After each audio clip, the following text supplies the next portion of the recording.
Doctor rape ஒரு 3-4 நாளா இந்தியாவில் இருக்க நிறைய டாக்டர்ஸ்லாம் வந்து பார்த்தீங்கன்னா போராட்டம் பண்ணிட்டு இருக்காங்க. ஈவன் தமிழ்நாட்டில் கூட நிறைய டாக்டர்ஸ்லாம் வந்து போராட்டம் பண்ணிட்டு இருக்காங்க. இவங்க அதிகபட்சம் என்ன போராட்டம் பண்ண போறாங்க, அவங்க சேலரி ஹைக்காக கவர்மெண்ட் கிட்ட சண்டை போட்டுட்டு இருப்பாங்க அப்படிதான் நினைப்போம். பட் இந்த வாட்டி அப்படி கிடையாது. இந்த டாக்டர்ஸ்லாம் இப்போ போராட்டம் பண்றதே ஒரு மிகப்பெரிய சம்பவத்துக்காக. ஆமா, இந்த இஷ்யூ பத்தி வந்து பார்த்தீங்கன்னா நார்த் இந்தியால நிறைய சேனல்ஸ்லாம் வந்து கவர் பண்ணிட்டு இருந்தாங்க. தமிழ்ல ஒரு சில சேனல்ஸ் அதை பத்தி பேசிட்டு இருந்தாங்க. இந்த இஷ்யூ பெருசாக இன்ஸ்டாகிராம்ல நிறைய பேர் ஸ்டோரியில டேக் பண்ணாங்க, இன்பாக்ஸ்லாம் மெசேஜ் பண்ணி ப்ரோ இதை பத்தி பேசுங்க, ப்ரோ இதை பத்தி பேசுங்க. ஆனா படிக்கும்போது தான் தெரிஞ்சது ஒரு கொடுமான விஷயம் வந்து பாத்தீங்கன்னா கொல்கட்டால நடந்திருக்கு. கொல்கட்டால ஒரு கவர்மெண்ட் ஹாஸ்பிட்டல்ல அங்க வேலை செய்யற ஒரு டாக்டர் பொண்ணை ப்ரூட்டலா ரேப் பண்ணி மர்டர் பண்ணிருக்காங்க. இது ஒரு 3-4 நாள் முன்னாடி நடந்திருக்கு. அங்க கொல்கட்டால ஒரு கவர்மெண்ட் ஹாஸ்பிட்டல் ஒரு பொண்ணு முதுநிலை பட்டம்னு சொல்லிட்டு செகண்ட் இயர் வந்து பாத்தீங்கன்னா படிச்சுட்டு இருக்காங்களா. அங்கேயே வந்து ஒரு ட்ரைனிங் எம்ப்ளாயா வேலை செஞ்சுட்டு இருக்காங்க போல இருக்கு. ஒரு 36 மணி நேரமா தொடர்ச்சியா வேலை செஞ்சு எந்த ஒரு ரெஸ்டும் இல்லாம வந்து பாத்தீங்கன்னா ரெஸ்ட் எடுக்கிறதா செமினார் ஹால்ல போய் படுத்திருக்காங்க. அவங்களுக்குலாம் வந்து பாத்தீங்கன்னா ஃபெசிலிட்டிஸ் இல்ல போல இருக்கு, ரெஸ்ட் எடுக்கிறதுக்கு ப்ராப்பரான ரூம். ஸோ அதனால செமினார் ஹாலில் வந்து படுத்து தூங்கியிருக்காங்க. நைட்டு 4 மணிக்கு, காலையில் 7 மணிக்கு அவங்க ஃப்ரெண்ட்ஸ்லாம் வந்து பார்த்தீங்கன்னா தேடி இருக்காங்க. அந்த பொண்ணு எங்கன்னு தெரியல. அதுக்கப்புறம் செமினார் ஹாலில் போய் பார்க்கும்போது அந்த பொண்ணோட பாடியில் நிறைய ரத்தக்கரெல்லாம் வந்து இருந்துட்டு அந்த பொண்ணு இறந்து போயிட்டாங்க. அவங்க ஃப்ரெண்ட்ஸ்லாம் வந்து பார்த்தீங்கன்னா கத்திட்டு அவங்க ஸ்டாஃப் கிட்டலாம் வந்து சொல்லி போலீஸ்காரங்களை வர வச்சு அந்த போலீஸ்காரங்க அந்த பொண்ணோட பாடி வந்து போஸ்ட்மார்ட்டம் வந்து பார்த்தீங்கன்னா அமைச்சு வச்சிருக்காங்க. இதை பார்த்த உடனே பார்த்தீங்கன்னா அந்த ஹாஸ்பிட்டலுக்கு நிறைய டாக்டர்ஸ், நிறைய ஸ்டாஃப் மெம்பர்ஸ், நிறைய ஈவன் காலேஜ் ஸ்டூடெண்ட்ஸ் கூட வந்து பார்த்தீங்கன்னா போராட்டம் பண்ண ஆரம்பிச்சிட்டாங்க. அந்த கொலையாளி யாருன்னு சொல்லிட்டு ஃபைண்ட் அவுட் பண்ணுங்க, அவனுக்கு தக்க தண்டனை வாங்கி கொடுங்கன்னு. இந்த இஷ்யூ பெருசா போயிட்டு இருக்கும்போது வந்து பாத்தீங்கன்னா கொல்கட்டா கவர்மெண்ட் என்ன பண்ணிருக்காங்கன்னா ஒரு 3 தனிப்படை அமைச்சு இந்த கொலை யார் பண்ணான்னு சொல்லிட்டு இன்வெஸ்டிகேஷன் பண்ணுங்க அப்படின்னு சொல்லியிருக்காங்க. இந்த சிசிடிவி கேமரா செக் பண்ணி பார்க்கும்போது ஒருத்தர் 4 மணிக்கு அந்த செமினார் ஹால்குள்ள என்ட்ரி ஆயிட்டு ஒரு 4:40 வந்து பாத்தீங்கன்னா எக்ஸிட் ஆறான். ஸோ கொஞ்சம் ஜூம் பண்ணி பார்த்தா அந்த போலீஸ்காரங்க கூட வந்து பார்த்தீங்கன்னா வேலை செஞ்ச சிவிக் வாலண்டியரான சஞ்சய் ராய்னு. சிவிக் வாலண்டியர் என்னன்னா என்ஜிஓ தன்னார்வலர் கூட சொல்லலாம். ஆமா, அதே வாலண்டியரா தான் வந்து பார்த்தீங்கன்னா அந்த ஹாஸ்பிட்டல்ல வந்து வேலை செஞ்சுட்டு இருக்கான்.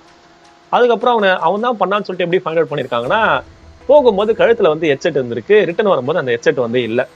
அந்த பொண்ணோட பாடி பக்கத்துல அந்த ஹெட்செட்டை ஏற்கனவே போலீஸ்காரங்க வந்து பார்த்தீங்கன்னா ஃபைண்ட் அவுட் பண்ணி எடுத்துட்டாங்க. ஃபர்ஸ்ட் அது ஒரு ஆதாரமா. ரெண்டாவது என்னன்னா அவனை கூட்டிட்டு போயிட்டு வந்து பாத்தீங்கன்னா அவனோட ரூம்ல வந்து செக் அவுட் பண்ணி பார்த்திருக்காங்க. அவன் காலையில ஏஞ்சோடனே என்ன பண்ணிருக்கான்னா உடம்புல இருக்க ரத்தக்கரை, ட்ரெஸ்ல இருக்க ரத்தக்கரை எல்லாம் வாஷ் பண்ணி டிஸ்போஸ் பண்ணி தூக்கி போட்டான் போல இருக்கு. அந்த ஷூல வந்து ரத்தக்கரை இருந்திருக்கு, அதை அவன் பார்க்கல, மிஸ் பண்ணிட்டான். அது போலீஸ்காரங்க ஃபைண்ட் அவுட் பண்ணி இதோட பிளட் சாம்பிளையும் அந்த பொண்ணோட பிளட் சாம்பிளையும் வந்து பாத்தீங்கன்னா டாக்டருக்கு காமிச்சிருக்காங்க. டாக்டர் வந்து பாத்தீங்கன்னா ஆமா ரெண்டுமே ஒன்னா தான் இருக்கு, அவன் தான் பண்ணிருப்பான் போல, நீங்க ஃபர்தர் அவங்க கிட்ட இன்வெஸ்டிகேஷன் பண்ணுன்னு சொல்லியிருக்காங்க. இன்னமும் அவங்க கிட்ட இன்வெஸ்டிகேட் பண்ணும்போது இன்னும் நிறைய விஷயம் வந்து பாத்தீங்கன்னா அவன் சொல்லியிருக்கான். அவனும் அவன் ஃப்ரெண்ட்ஸும் வந்து பாத்தீங்கன்னா ஹாஸ்பிட்டல் பேக் சைடு வந்து குடிச்சிருக்காங்க போல இருக்கு. அந்த பக்கம் செமினார் வழியா போகும்போது அந்த பொண்ணு அவங்க ஃப்ரெண்ட்ஸ் எல்லாம் பேசி சிரிச்சுக்கிட்டு சாப்பிட்டுக்கிட்டு நைட்டு 4 மணி இருக்கும். ஒலிம்பிக் கேம்ஸ் வந்து அந்த நீரஜ் சோப்ரா விளையாடுறது வந்து பார்த்துட்டு இருந்தாங்க. தூக்கம் வருதுன்னு சொல்லிட்டு அவங்க ஃப்ரெண்ட்ஸ் எல்லாம் கிளம்பி போயிட்டாங்க. அந்த பொண்ணு மட்டும் தனியா வந்து படுத்துட்டு இருந்து நான் தொடலான்னு போனேன். அந்த பொண்ணு கத்த ஆரம்பிச்சிச்சு. அதனால வந்து பாத்தீங்கன்னா நான் தொண்டையை பிடிச்சிட்டேன். இன்னும் கத்த ஆரம்பிக்கும் போது நான் வாயை பிடிச்சிட்டு வந்து பாத்தீங்கன்னா ரேப் பண்ணி கொலை பண்ணிட்டேன். இதெல்லாம் நான் போதையில பண்ணிட்டேன்னு வந்து பாத்தீங்கன்னா கேஷுவலா சொல்றானா. அந்த பொண்ணோட போஸ்ட்மார்டம் ரிப்போர்ட்ல என்ன சொல்றாங்கன்னா, அந்த பொண்ணை அவன் ப்ரூட்டலா வந்து தாக்கியிருக்கான், கத்தக்கூடாதுன்னு சொல்லிட்டு தொண்டையை பிடிச்சிருக்கான், அதனால கழுத்தோட எலும்பு வந்து பாத்தீங்கன்னா உடஞ்சிருக்கு. இன்னும் அந்த பொண்ணு கத்தக்கூடாதுன்னு சொல்லிட்டு வாயை பிடிச்சி வந்து பாத்தீங்கன்னா டார்ச்சர் பண்ணியிருக்கான். அவனோட நகம் வந்து பாத்தீங்கன்னா அவன் முகத்துல வந்து கீரல் ஆகிட்டு கண்ணு, மூக்கு, வாயில நிறைய ரத்தமா இருக்கு. ஈவன் அந்த பொண்ணோட நிறைய பாடி பார்ட்ஸ் எல்லாம் வந்து பாத்தீங்கன்னா நிறைய கீரைகள் இருக்கு, நிறைய ரத்தம் எல்லாம் இருக்குது. இந்த விஷயத்த வந்து பாத்தீங்கன்னா ஒருத்தன் பண்ண மாதிரி தெரியல, பல பேர் பண்ண மாதிரி தெரியுது. சொல்ல போனா வந்து பாத்தீங்கன்னா ப்ரூட்டலா வந்து பாத்தீங்கன்னா ரேப் பண்ணி கில் பண்ணிருக்கான்றாங்க. இன்னொரு கொடுமையான விஷயம் அந்த டாக்டர் என்ன சொல்றாங்கன்னா, ஈவன் அந்த பொண்ணை வந்து கில் பண்ணி கூட அவன் ரேப் பண்ணிருக்கான் அப்படின்றாங்க. இது கேட்கும் போதே எனக்கு எப்படி இருந்துச்சு, இவனை என்ன பண்ணலாம்.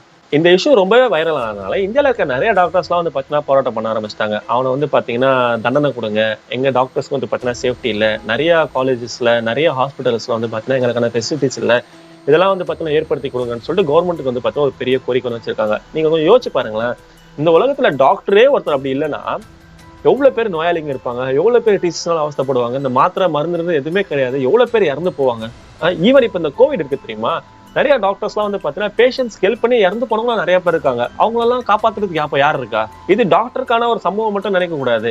டாக்டருக்கு ஒரு விஷயம் நடந்துச்சு, அதெல்லாம் டாக்டர்ஸ் வந்து போராட்டம் பண்றாங்க, இந்தியாவில பெரிய இஷ்யூ ஆயிடுச்சு, இதெல்லாம் வந்து பேசப்பட்டு இருக்காங்க, இவங்க தண்டனை வாங்கி கொடுக்கணும் அப்படி கிடையாது.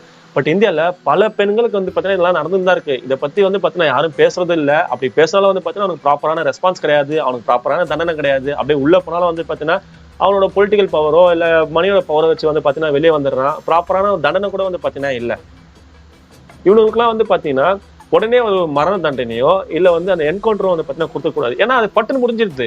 பட் அதுக்கும் மேலே ஒரு தண்டனை ஒண்ணு கொடுக்கணும். என்ன கொடுக்கலாம்? மறக்காம சர்ப்ரைஸ் பண்ணுங்க. தேங்க்யூ.